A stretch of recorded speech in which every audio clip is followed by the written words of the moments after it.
저는 이제 대학을 졸업한 사회 초년생입니다. 저에게는 3년 가까이 사귄 여친이 있었습니다.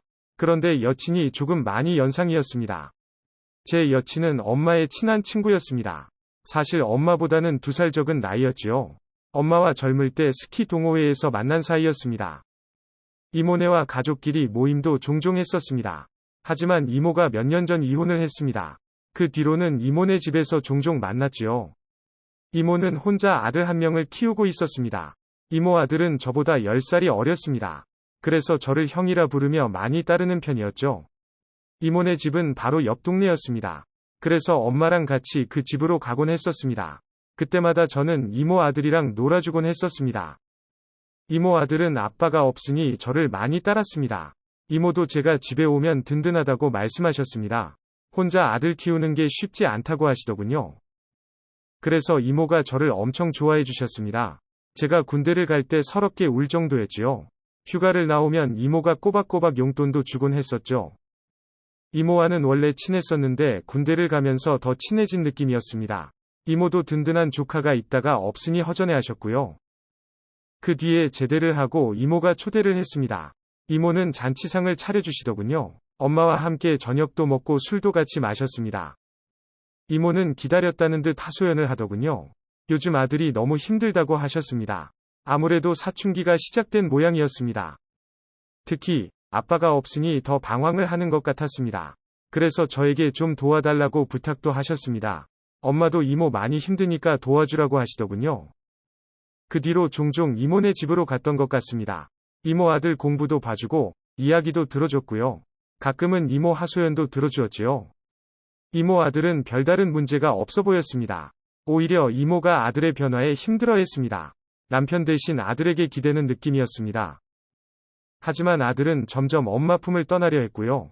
아들밖에 모르던 이모는 서운해하더군요. 저를 붙잡고 그런 하소연을 한참 했습니다. 그 뒤로 종종 이모랑 술도 마셨고 이모는 그때마다 펑펑 울었습니다. 이모는 외로움을 많이 느끼는 것 같았습니다. 다른 남자를 만나볼까 고민도 하시는 것 같았습니다. 40대지만 관리를 잘해서 인기가 많다시더군요. 하지만 이내 고개를 저으셨습니다. 전 남편 때문에 고생을 너무 했다고 다시 결혼은 할 자신이 없다고 하셨지요. 그렇게 저는 종종 이야기 상대가 되어주었습니다. 그리고 이모의 생일날이 다가왔습니다. 엄마가 미역국을 가져다 주라고 하시더군요. 그래서 이모네 집으로 찾아가게 되었습니다. 그런데 집안에 불이 다 꺼져 있었습니다. 비밀번호를 알고 있기에 문을 열고 들어갔습니다. 이모가 식탁에서 혼자 술을 마시는 중이었습니다. 이모는 혼자 술을 마시며 울고 있더군요. 저는 놀라서 이모에게 달려갔습니다. 이모는 저를 보며 한숨을 길게 내쉬었습니다. 이모 아들은 엄마 생일도 까먹고 학원을 갔고 회사에서도 상사에게 혼이 났던 모양이었습니다. 그래서 서름이 복받쳤던 것 같습니다. 저는 그런 이모를 달래며 다독여 주었습니다. 이모는 저를 붙잡고 정말 펑펑 울었습니다. 저는 이모를 꼭 안아주며 생일 축하한다고 했습니다. 이모를 품에 안아본 건 처음이었습니다. 괜히 가슴이 두근거리더군요. 그때 이모가 눈물이 맺힌 채 저와 눈이 마주쳤습니다. 저도 모르게 이모에게 입술을 가져갔습니다. 그런데 이모도 저를 피하지 않았습니다. 그 순간 뭔가 스위치가 켜지는 기분이었습니다.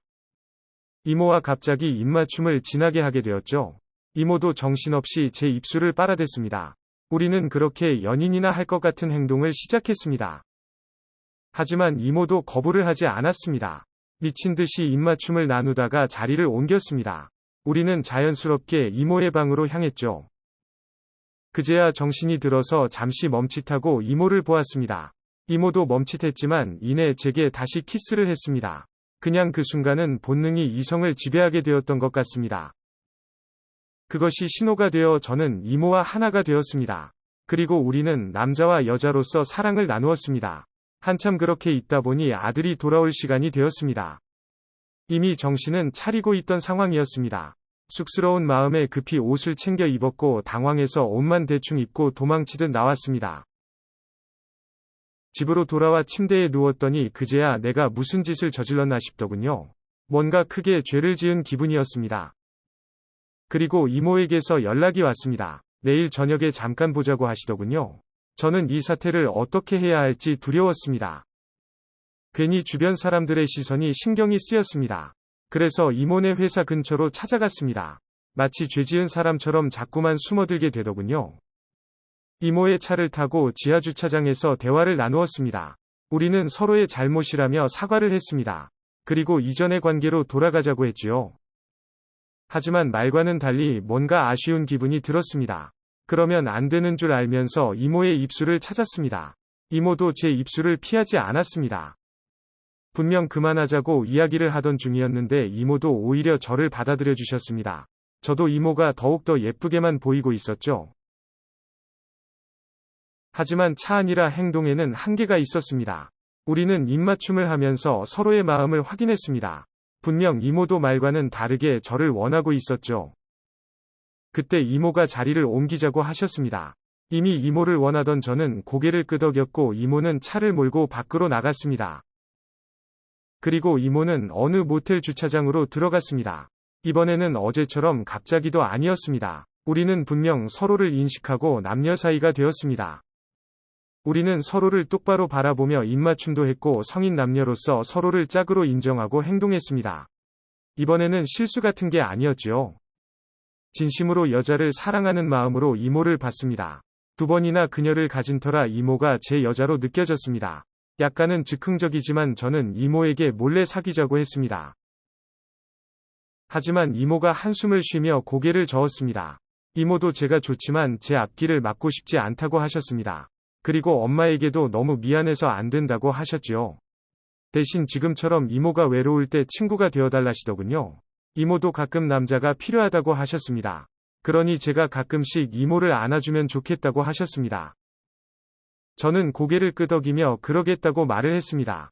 이제 이모가 소녀처럼 제 품에 안겨왔습니다. 저도 이제 안심을 하고 이모를 품에 안았지요. 그날 이후 저는 이모네 집을 거의 매일 찾아갔습니다. 이모가 퇴근하기 무섭게 이모와 사랑을 나누었고 아들이 학원 마치고 돌아오면 잠깐 숙제를 봐주었습니다. 엄마에게는 이모 아들 공부 봐준다는 핑계를 댔습니다. 이모는 엄마에게 제게 과외비까지 주셨습니다. 그래서 저는 이모 아들의 과외 선생이 되었지요. 그 무렵부터 이모가 피임약도 먹기 시작했습니다. 제 앞에서는 아무렇지 않게 속살도 보여주셨고 이모의 마음속 이야기도 제게 털어놓았습니다. 주말이면 이모와 외곽으로 드라이브를 나갔습니다. 우리는 많은 대화를 나누었고 말이 잘 통하는 느낌이었습니다. 마음껏 사랑을 나누며 시간을 보낼 수 있었죠. 데이트를 할 때면 저는 이모의 이름을 불렀습니다. 이모가 오히려 존댓말을 하며 저를 받아주기도 했지요. 수줍게 저에게 서방님이라고 부르기도 했었습니다. 이모는 제가 애인이 생길 때까지만이라고 했습니다. 애인이 생기면 언제든지 말하라고 하셨습니다. 하지만 저는 그럴 생각이 없었습니다. 물론 중간에 위기도 몇 번 있었습니다. 이모 아들에게 들킬 뻔하기도 했었고 휴대폰의 메시지 때문에 들통이 날 뻔하기도 했죠. 우리는 비밀스럽게 서로 사랑을 나누었고 외로움도 달랠 수 있었습니다. 이모는 제게 부담을 주지도 않았습니다. 하지만 시간이 지날수록 혼란이 찾아왔습니다. 우리가 서로 사랑을 하는 건지 아니면 그저 욕구만 풀고 있는 건지 모르겠더군요. 자꾸만 사랑을 요구하게 되고 확인하고 싶어지더군요. 그래서 자꾸만 더 강한 자극을 찾게 되었습니다. 점점 제 요구가 많아지기 시작했지요. 이모는 철저하게 제가 원하는 걸 들어주었습니다. 다소 무리한 자세를 요구해도 들어주었고 저를 위해 운동도 하고 야한 속옷도 입어주셨죠. 그럼에도 우리 관계를 자꾸 돌아보게 되었습니다. 그리고 중학생이 된 이모 아들에게도 미안하고 엄마를 속이고 있는 것도 미안해졌습니다. 뒤늦게 조금씩 정신이 드는 느낌이었습니다. 복학을 하면서 이모와 만날 시간도 부족했습니다. 자연스럽게 이모와 만나는 횟수도 줄었습니다. 그렇다고 이모가 싫어진 것은 아니었습니다. 이모와는 자주 전화기로 대화를 나누곤 했습니다. 점점 이전의 관계로 돌아가는 느낌이었죠. 가끔 욕구가 생기면 이모를 불러냈습니다. 그때마다 이모는 최대한 예쁘게 입고 나왔습니다. 그리고 최대한 저를 기쁘게 해주려 노력했습니다. 하지만 저는 어느새 이모를 소중히 대하고 있지 않았습니다. 더럽혀진 이모를 보면 미안한 마음이 들었습니다. 제가 너무 나쁜 짓을 하는 것 같았지요. 이러려고 이모를 만나고 있나 하는 자괴감이 들더군요. 그래서 어느 날 이모를 끌어안고 진지하게 물었습니다. 우리 그냥 사귀면 안 되겠냐고 말이죠.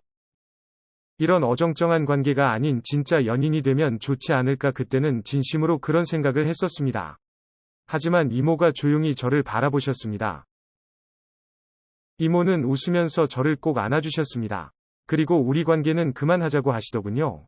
오늘 마지막으로 안아달라고 하셨습니다. 저는 어떻게 해야 할지 모르겠다고 했습니다. 그러자 이모는 우리를 위해서 이만하는 게 좋겠다고 하셨습니다. 이모의 선택에 저는 살짝 놀랐습니다. 하지만 반박할 수 없었습니다. 저도 지금의 관계가 답답했으니까요. 마지막으로 이모와 사랑을 나누었습니다. 그 순간은 눈앞의 이모에게만 집중을 했습니다. 그렇게 우리는 관계를 정리했습니다. 수없이 사랑을 나누었던 사이입니다. 당연히 헤어짐이 어려울 줄 알았습니다. 그런데 신기하게 너무 쉽게 관계를 회복했습니다. 지금도 이모와는 친한 편이고 이모도 여전히 엄마와 친한 편입니다. 마치 아무 일 없었던 것처럼 말이죠. 영상 시청 감사합니다.